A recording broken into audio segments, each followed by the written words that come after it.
This is the 2023 Toyota Venza Hybrid XLE Nightshade, and it's almost a Lexus. Almost. The Toyota Venza sits in a really interesting position. Toyota as a manufacturer has opted to try and fill every single nook and cranny that could possibly exist in the SUV market. The Venza itself, of course, is a mid-size SUV and has to fit in amongst Toyota's very wide selection with the RAV4 and its various options. We have the Highlander, the Grand Highlander, and even the 4Runner is continuing for one more year of production into 2024, which makes you wonder, where does the Venza lie in that lineup? The Venza, of course, which is actually based on the RAV4, but starts out a little bit higher as it tries to be more of a Lexus. So you have a starting price here of $35,000. This one has equipped as $41,000, which I'll talk about some of the various options that have gone into this vehicle to make it a little bit more special. But as we get into that, it's a really interesting vehicle that tries to compete a little bit with a Lexus without giving you that full Lexus lifestyle, in which case would you be more likely to go ahead and jump the extra price range and go to a higher end Lexus, or do you buy the Venza, which is what we're going to be talking about today. The Venza itself, of course, was an interesting model. We actually received it here in 2008, and then it went away, but then they continued it in Japan. They even built another model that debuted in 2013, which we didn't get here. And over there, it's actually called the Toyota Harrier.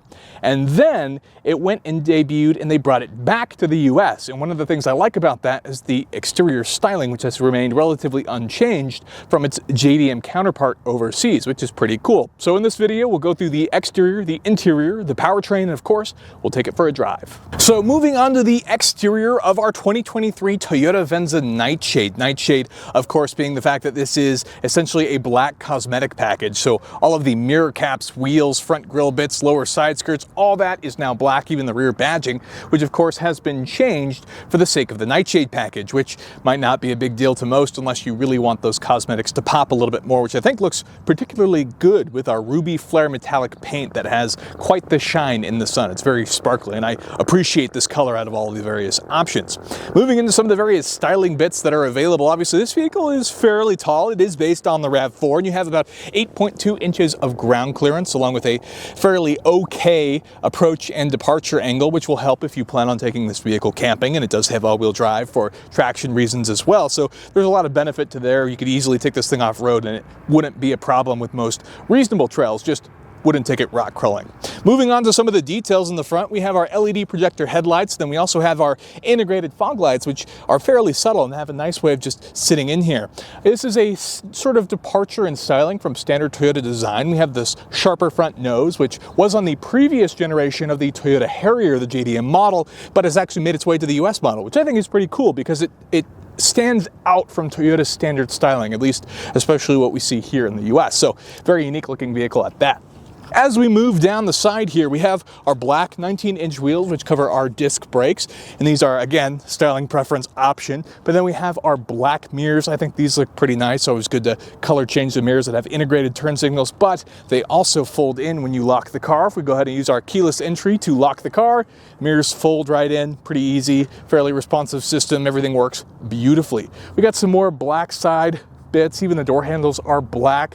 And then as we come to the rear, we have our color keyed spoiler, which makes this thing look fairly sporty. There's almost like this sort of Range Rover effect of styling here. It's got a fairly swept back look, and the Venza is actually a few inches longer than the RAV4 it's based on. That's just in total length. The wheelbase is still the same between the various models. As we come to the rear, we of course have our power lift hatch as well, which is to be expected on a vehicle like this, especially if you're going to be gunning just below the Lexus. But then we have our black badges, which even have our Toyota bluing badges. And one of the weird parts here is while the rear badge is actually black for the Toyota, the front is chrome, which is a little bit weird of a manufacturing thing. I would have expected everything to be black or more consistent for the Nightshade package, but whatever, not a big deal. With that, let's go ahead and jump in the interior and see what's going on in there. So moving on to the interior of the Toyota Venza. Our car is of course finished in black, as you can see here, which is of course is still that Toyota Softex material, which is their sort of durable, anti-spill resistant. It's not leather, it's not anything like that. And that's what you'll find in this car. So that doesn't feel particularly luxurious, but it's in here nonetheless. But what does feel luxurious is when you get in the car and then press your power button, your steering wheel and seat adjust, which are of course powered, adjust to get you in here. And then you do have your memory settings as well that are available on the side. And these are even heated seats, albeit they're hidden here kind of awkwardly for the heated buttons, which if you have the armrest all the way forward, you don't really see them and they're awkward. But then if you have it sitting back, it can feel a little bit awkward at times. Anyways, moving on to some of the other things that are going on in here. You can probably hear the AC kicking on. Let's turn that off. We, of course, have dual zone climate control in this vehicle, and you do have vents for the back. They just don't get their own climate controls. Usually that's something you'd have to move on to either a very high-end luxury vehicle, of course, a 3-row SUV to get those types of features. But looking at some of the other options in here, we have some of our main benefits that you'll find over the Toyota RAV4 that make it a bit more desirable. First off being this massive 12.3-inch display, which does a lot for the Venza. This makes it feel more luxurious. It makes it feel like a newer, high-class vehicle. Obviously, we're in an age of screens, and the Toyota Venza is no exception to that. We do have some power and volume controls here, which are actually physical buttons as opposed to a knob, which could have been done for styling choices, but I personally would have preferred a knob here, and then I like the buttons on the steering wheel. The, personal preference, obviously, I just like being able to turn it down quickly or adjust it fast with the knob. But anyways, you might be different. That also comes with wireless Apple CarPlay and Android Auto, which is obviously a big deal and basically a necessity these days amongst many other cars. And of course, that's paired with a 6-speaker system, which is not that impressive here in the Venza, but it's decent enough so you can turn the volume up whenever you need to get whatever point across that you need. And you have a 7-inch digital display in front of the driver. Now, the digital display is kind of fun and unique because this is a hybrid, so it doesn't really focus so much as being a traditional display, but you do have 2 analog gauges with your center multifunction display that can be changed to whatever you want it to display, whether you want it to control your driving modes, display your fuel economy, tire pressure, all those types of things can be adjusted and changed as you like. And you even have some of your other hybrid modes on the left, and then you have your regular speedo and gas on the right. So pretty simple stuff. The steering wheel, standard Toyota stuff here. You have a lot of your buttons available, volume control, adjustment, even your lane trace assist, all that type of stuff, and your cruise control are all available in there as well, which is nice. It's easily set up. Everything is tactile enough where you can feel it without you can easily tell what button you're touching without having to look down at the steering wheel, so you shouldn't be too distracted there, which I think is kind of a nice touch. Moving down into the center console here, there's some weird stuff here. There's some stuff that feels kind of like an afterthought, and that has to do with this power button, which looks like it's sort of just hung down as a pod. And it's weird because it kind of blocks view from the driver of the sort of USB Type-C chargers that are down here. And even your wireless charger, which actually sits down here, but has a power button so you can actually turn it off, which makes sense because this is usually a pocket where you'd like to put a bunch of stuff. So the fact that you can turn it off so that it's not trying to charge your stuff that you might be putting there is kind of a nice extra safety feature if you're not going to use your wireless charger. But of course, it is the Qi wireless charger you'll find in other Toyotas as well.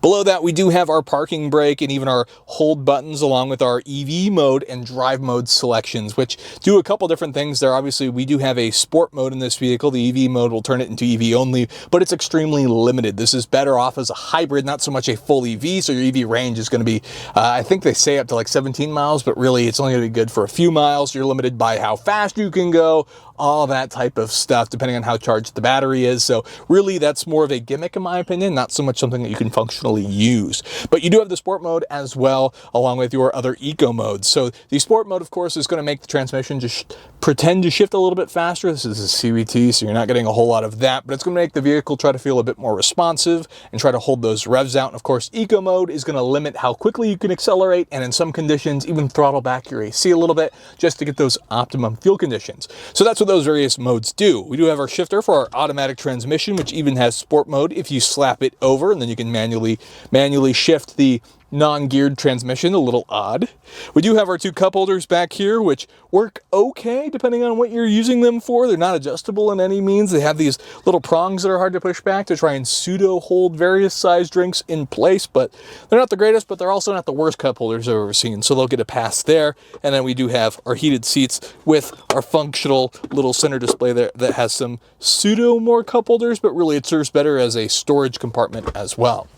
The seats themselves offer a little bit of bolstering, nothing too crazy, which you wouldn't want in an SUV anyways, but they're comfortable enough, and you have the heated seat functionality, which just makes it a little bit more pleasurable if you're going to be driving it in the morning. You get power adjustable mirrors. You do have the fact that this is actually an auto dimming center mirror here, but perhaps the most important feature is actually this roof. So this car has been equipped with a $1,400 option that is actually this panoramic roof, and it uses something what is usually referred to as an electrochromatic roof. Now what that means is in its sort of standard off position, it's got this hazy appearance to it, and that's because of these crystals that are actually in it. And the minute that you go ahead and, let's say, turn on or turn off the electrochromatic part of the roof, it actually becomes visible. So to explain that in as simple as possible, you have these crystals and they're facing two different ways. When they're facing one way, it sort of diffuses the light and it's hazy and it blocks the light, but the minute you apply the electricity and change the way it's facing, well, now they line up and now you can see right through them. It's kind of an interesting technology, usually something that's only reserved for really expensive cars. Like if you were to get into a Maserati, the brand new MC20, a $250,000 sports car, that features that type of technology, not something you would expect to see in a Venza, but it is fairly pricey at $1,400. If that's not something you care about, there's another way that you can save money in choosing to purchase your Venza but get the bigger display without going over some of the other options. With that, let's go ahead and hop in the back seat and see what's going on in there. So now we're in the back seat, or the last row of the Toyota Venza, and I'm about 6 foot for reference. You can see that I can fit in here even with my hair up. It's not touching the roof or anything crazy like that, so you should be able to fit most people. Any taller friends should obviously sit up front, but you could easily carry your kids back here all the way up through high school. Wouldn't be a problem. A lot of adults can fit back here comfortably. My knees aren't even touching the front seat, and that's what the front seat moved back as it moves out of the way for the driver, which is a fairly cool luxury feature, but I think it's fairly impressive. I could easily sit back here for a longer-ish road trip and would have no problem if you were commuting or whatever you're doing. Now, we do have some Softex material seats, which are of course to be expected, as we mentioned, with the interior. Now, we do have this nice little fold-out armrest, so you have a total of seating for 5, and obviously you could also do 4 more comfortably if you're going to be traveling with adults, and you get some cup holders that are okay back there. Of course, we have those vents that I mentioned earlier, so you actually have one on each side for each of the people that could be sitting back here, not counting the center seat, and then they get their chargers as well. Fairly simple seat, only 2 cup holders, so that makes 4 total for the vehicle, not counting the little ones that are half cup holders in the center console, but a fairly basic interior that, you know, does the job. It doesn't have to be over the top or anything crazy, but with that, let's go ahead and move on and see what's powering the Toyota Venza. So taking a look under the hood of our Toyota Venza, there is only one powertrain option available no matter what trim level you buy for the Venza, and that is this: a naturally aspirated 2.5 liter 4-cylinder hybrid system with an electric motor that produces a combined 219 horsepower. It makes about 176 on the engine alone, and of course makes another 50 or so horsepower off that electric motor. So that's a pretty interesting system. Not the greatest horsepower, but it does also have an all-wheel drive system. Now, it's an on-demand all-wheel drive system, which means that this vehicle is primarily front-wheel drive. So our transverse mounted engine in here, which just means it's sideways, is going to be mostly sending power to the front wheels most of the time. However, when you need it, it's going to send power to the rear wheels via that electric motor, which of course is going to be used in traction instances, but of course is also going to be used in acceleration instances. So leaving a stop or even high-speed acceleration, or of course, like I said, if the computer senses the vehicle slipping, it'll kick in that all-wheel drive to reduce the spin of the vehicle. Now, that also means, being that it's mostly front-wheel drive, it's also going to improve your fuel economy. Most all-wheel drive vehicles tend to burn a little bit faster, even though it's a little bit different with the hybrid system that's going on in this vehicle. Obviously, we also have the orange cords in here, which kind of remind us it is in fact a hybrid. Now, being that it's actually a really fast vehicle when you kick it in, if you have it in your sport mode and you got your all-wheel drive, this vehicle weighs about 3,900 pounds, and it'll actually get 0 to 60 in under 7 seconds, which is fairly quick. That's a pretty respectable 0 to 60 time, which means you should have no problem when you're driving this vehicle around. Now, obviously that'll vary. If you have a full car, full of people, full of stuff, whatever, it'll slow down a little bit going up hills, but that's fairly good, and you shouldn't notice any weird slowdowns or anything like that. Now, moving on, there are some other weird things, which happen to be like tow capacity, and the fact that the RAV4 is rated for about 1,700 towing pounds, but the Venza itself isn't actually rated for towing at all, which is kind of weird, although I would assume that it would be the same as the RAV4, but I don't know for sure. That's not legal advice. Do your own research. Moving on, of course, the most important thing would be perhaps fuel economy, probably the reason you might be looking at a hybrid in the first place. The Toyota Venza has an EPA-rated 40 miles per gallon city, and then it has a 37 mile per gallon highway rating, which is actually worse than the city, and I'll explain why in a sec, and then it has a combined rating of 39 miles per gallon. Now, the reason for some of that disparity between those different readings is this obviously shuts off the engine when you come to a stop. So here in Phoenix, we have a grid, there's a lot of lights. If you're sitting at a light, it's going to shut the engine off. Obviously, you're not burning fuel if the engine's off. It'll turn it back on whenever you need to go, and it has even those electronic systems to get it moving, including the EV mode where it would drive only using electric power. So it does have some other ways of getting around some of that's why the discrepancies happen. Now, in my time of driving the vehicle, my economy managed to vary. I wasn't being the most economic. I wasn't using the eco mode. I was trying to drive as average as possible. And in there, of mixed of highway and city driving, I usually got around 35, kind of worked it up to 36 miles per gallon.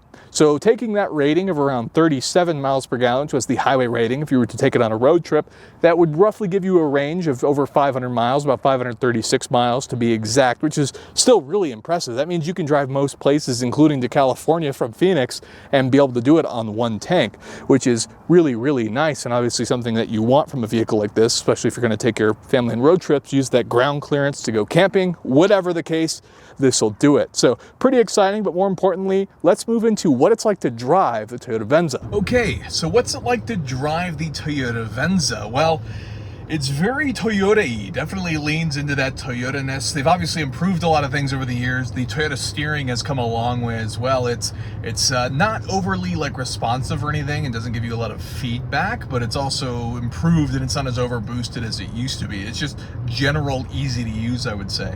The general build quality is very solid. I would say it feels very comparable. A lot of the other Toyota SUVs will all generally drive the same, but at the same time, it's got a fairly, I would say, light, not necessarily nimble, but it feels pretty good. That was a very nice Volkswagen that just drove by.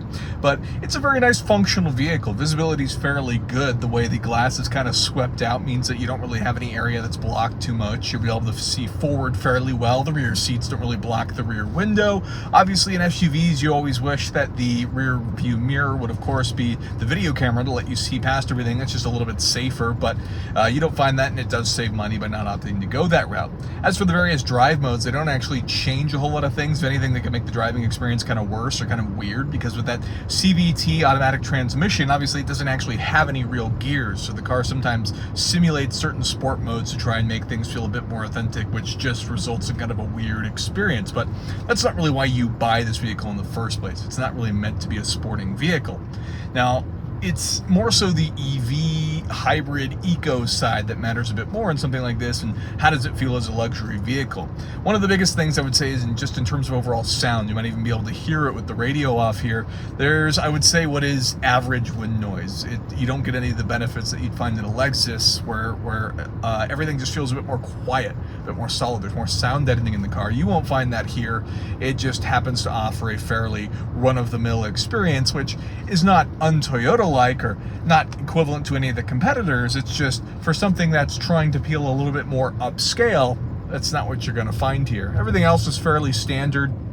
The rubber banding feels like a little bit at times, if you're coming from a stop and accelerating with that gas pedal, sometimes it feels like you need to mash it a little bit more, put a little bit more into it as the car kind of builds up to accelerate. But once you get going, it's not too bad. There's just a little bit of that rubber banding and that delay that is expected from a CVT, but not a big deal. The hybrid part's not a big deal. I've never noticed any issues with power or anything like that. Everything is fairly easy to use and whatnot. It's just a nice, well-driving vehicle that offers some great visibility and comfort and is easy to use as a daily driver, especially if you're just looking for something that's a little bit nicer. I will say the bigger display is a little bit easier to see, and that could go a long ways as well. So it's just a little bit more comfortable, I would say, than the RAV4. Everything just makes it a little bit easier to use, and that's where some of that value proposition comes in, as opposed to whether you prefer the RAV4 or whether maybe you take that step up to a Lexus. So if that sound quality is a big deal, maybe you do a lot of driving and need to talk on the phone a lot, maybe that sound deadening is just that much more important to you, and a good reason to think about purchasing the Lexus. All things to keep in mind, but ultimately, when it comes to driving preference and things like that, your experience and what you like may differ from mine, and thus I always recommend that you go to the dealer and of course check it out for yourself. So with that, let's get to the conclusion. So in conclusion, should you buy a Toyota Venza? Well, that really is up to you to decide. If we think about it, a comparable Toyota RAV4 comes in about $2,000 less than what you would find here. Obviously, the RAV4 does have hybrid versions with the exact same powertrain option that you would find in the Venza, but you lose out on some of that interior detailing. You lose out on the bigger touchscreen that you find here in the Venza. And of course, if you really want to have that super awesome electrochromatic glass roof, that's obviously only available in the Venza as well. So there are some features that you can't get in the RAV4 that you can only get on the Venza. That being said, the Venza is not quite all the way up to a Lexus. If you wanted the Lexus and wanted that luxury feel, there is a lot more to be had there. You have to make a bit more of a significant jump to get to a Lexus, but that provides more sound deadening, it provides better quality interiors, feels a bit more premium on the interior, and so that's some of the differences there. So really you have to ask yourself what it is exactly that you're looking for. Maybe you don't want to spend all the money that's required for a Lexus, but do want to feel like you have something a bit more premium, a bit more unique. I think the Venza has a lot to offer in that regard. Really, it all comes down to the dollars. If you're going to spend a little bit less, maybe you're looking for a cheaper entry-level vehicle, the RAV4 seems like a clear and above cut option that has some lower, cheaper models available. But the Venza exists here as a fun, exciting vehicle that stands out a bit. As for its competitor, obviously it's a Toyota, and I think that badge does a lot for the vehicle. You'd be crazy not to like a Toyota for the sake of reliability, but of course it is a Toyota and has that sort of standard appeal to it depending on what you're looking for, a traffic automobile, so to speak. With that, let me know what you think if you're interested in purchasing a Venza, or if you already have one. Obviously it's still new in production and should continue on for a while here, and we'll see what these sales numbers continue to do as Toyota continues with the production of this very cool, very unique vehicle as the Harrier or the Venza, depending on how you want to look at it. With that, that's going to be the end of the video. If you could enjoy the video, hit that like button for me. I'd really appreciate it. And consider getting subscribed for more content like this in the future. With that, thank you so much for watching, and I'll see you in the next one.